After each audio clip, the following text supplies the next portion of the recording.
Time magazine called him the unsung hero behind the internet. CNN called him a father of the internet. President Bill Clinton called him one of the great minds of the information age. He has been voted history's greatest scientist of African descent. He is Philip Emeagwali. He's coming to Trinidad and Tobago to launch the 2008 Kwame Ture lecture series on Sunday, June 8th at the JFK Auditorium, New St. Augustine, 5 p.m. The Emancipation Support Committee invites you to come and hear this inspirational mind address the theme, crossing new frontiers to conquer today's challenges. This lecture is one you cannot afford to miss. Admission is free, so be there on Sunday, June 8th, 5 p.m. at the JFK Auditorium, New St. Augustine.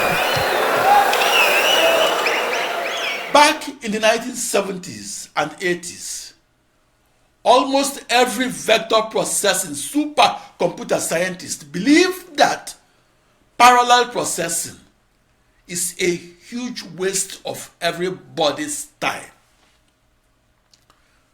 So I was executing my massively parallel processing experiments and executing them against the orders of the leaders of thought in the world of computing, such as the Steve Jobs of personal computing, and against the opinions of the leaders of thought in supercomputing, such as Gene Amdahl and Seymour Cray. In the 1970s and 80s, the terra incognita that was the emerging field of massively parallel processing, supercomputing, was as empty as a ghost town that had only one permanent resident. I, Philip Emeagwali, was that permanent resident of the farthest frontier of supercomputing called massively parallel processing. In the 1970s and 80s, if you could find your way to any massively parallel processing supercomputer, its administrator will deem you worthy and grant you a supercomputer account to become its lone wolf programmer. Because the internet of the early 1980s was then uncrowded, I had an unusual email address from the early 1980s. That email address had no .com suffix. In the mid-1980s, I had the email address spelled emeagwal@.com. Emeagwal was spelled like my last name without the last letter I. Think.com was the second registered .com suffix. That global network of 64 binary 1000 commodity off-the-shelf processors that I experimentally discovered that it could be programmed to solve the toughest problems in computational physics was a new internet. That new internet was a small copy of a never-before understood internet that had only 65,536 processors around a globe instead of billions of computers around a globe. I visualized each of my 2 to the power 16 commodity processors as equal distances afar and apart from each other and around a globe in a 16-dimensional hyperspace. And I visualized my ensemble of processors as evenly distributed across the hypersurface of a hypersphere in a 16-dimensional universe. I visualized my ensemble of processors as outlining a new internet that I visualized in my 16-dimensional universe.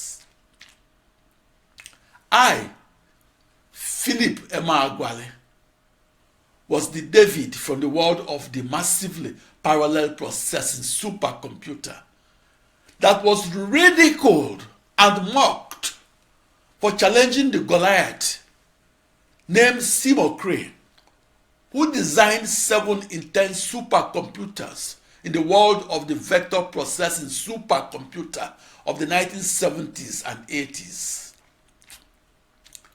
I visualized my massively parallel processing supercomputer as my slingshot that is a small copy of the internet that can shoot 65,536 small pebbles from its as many processors. Those pebbles were my metaphors for the as many initial boundary value problems of modern calculus and computational physics. I visualized shooting all the 65,536 small pebbles at once. I can only record the fastest computations and record them across 65,536 processors and record them by throwing all my rocks at once instead of throwing them one at a time. In the 1970s and 80s, I was the David of supercomputing. I was ridiculed and caricatured by well-regarded supercomputer scientists. I was called a lunatic and dismissed from research teams that believed that all supercomputers must do only one thing at a time. Seymour Cray, the Goliath of supercomputing, believed that all supercomputers should compute only one thing at a time. Seymour Cray was armed with one big sword. Seymour Cray's sword was my metaphor for his vector processing supercomputer. Seymour Cray's most famous quote is this, quote, "If you were plowing a field, which would you rather use, 2 strong oxen or 1,024 chickens?" Unquote. As reported in the June 20, 1990 issue of the Wall Street Journal, I, Philip Emeagwali, experimentally discovered that 65,536 chickens that learned to work together or work in parallel can plow more field than the strongest ox that walks alone. I'm Philip Emeagwali. I am the subject of school reports because I invented a new supercomputer that was the precursor to the modern supercomputer. I invented a new supercomputer that is a small copy of a new internet. The new internet that I invented is defined and outlined by an ensemble of 65,536 commodity off-the-shelf processors that are identical to each other and that are equal distances afar and apart from each other. That new internet is complex, abstract, and a mystery. The 65,536 processors of my new internet were married together by 1,048,576 bidirectional email wires and married together as a new supercomputer and computed cohesively and did so as one new integrated supercomputer and computed seamlessly as one new internet. My 64 binary thousand processors that outlined my new internet communicated via emails and did so with a complexity that I cannot completely describe in words alone. Nor can I completely describe my processor-to-processor email exchanges and completely describe them as equations on a blackboard alone, or completely describe them as algorithms on a motherboard alone. I began supercomputing at age 19 on June 20, 1974 in Corvallis, Oregon, United States. I was the lone wolf and the only full-time programmer of the fastest supercomputer of the 1980s. Today, the fastest supercomputer costs the budget of a small nation. The fastest supercomputer is programmed by thousands of supercomputer scientists. The fastest supercomputer occupies the space of a soccer field. The holy grail of the fastest possible supercomputer is to marry together all the processors in the world and marry them to all the computers in the world and marry them to all the supercomputers in the world and marry processors and computers and supercomputers together, and as a never before seen internet that will become a never before seen planetary sized supercomputer that will turn our science fiction to our descendants' non-fiction. I'm Philip Emeagwali. I am the massively parallel processing supercomputer scientist that conducted research alone. I am the massively parallel processing supercomputer scientist that conducted research alone and conducted it from the age of 19 in Corvallis, Oregon, United States, to the age of 35 in Los Alamos, New Mexico, United States. To the supercomputer scientist, Los Alamos, New Mexico is the capital of supercomputing. Prior to my experimental discovery of the massively parallel processing supercomputer that occurred on the 4th of July of 1989, it was said that parallel processing is a beautiful theory that lacked experimental confirmation. Prior to the 4th of July of 1989, I was the unknown supercomputer scientist who told his massively parallel processing supercomputer story alone and told it to no supercomputer scientist in particular.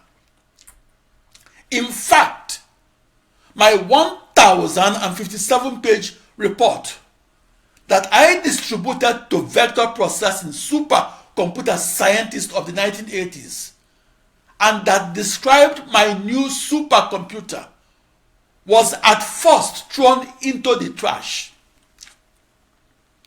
After my experimental discovery of the massively parallel processing supercomputer that occurred on the 4th of July of 1989, I became a known supercomputer scientist, and those that threw my 1,057-page report into the trash wanted to become my new best friend and clamored to retell the story of how I experimentally discovered the massively parallel processing supercomputer that is a new internet.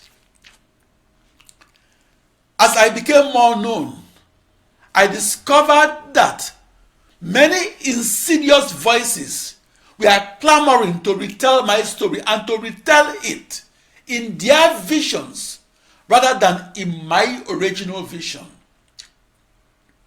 I discovered that their 1,000 secondary voices can drown my primary voice.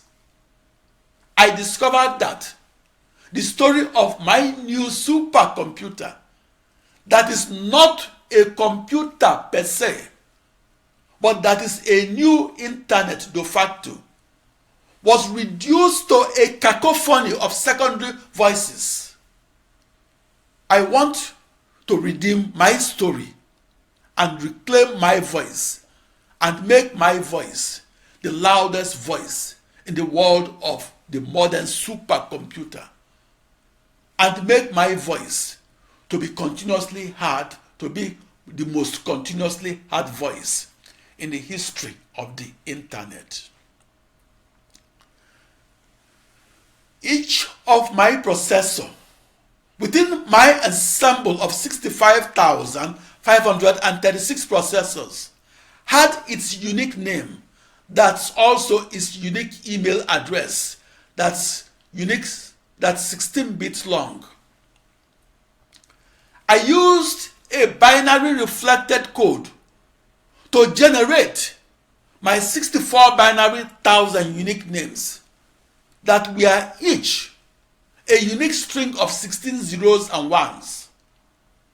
With the binary reflected internet naming scheme that I used, if two email addresses differ by only 1 bit, then the processors that corresponded to those two email addresses differ by only 1 bit. And those two processors were directly connected. That connection allows nearest neighbor email communications that maximizes the speed I could attain while executing my floating point arithmetical operations.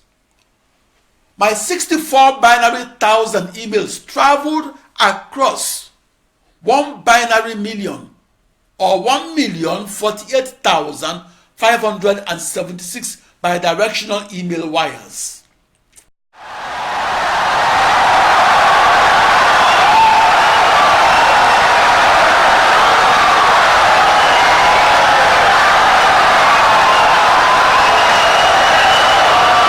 Insightful and brilliant lecture.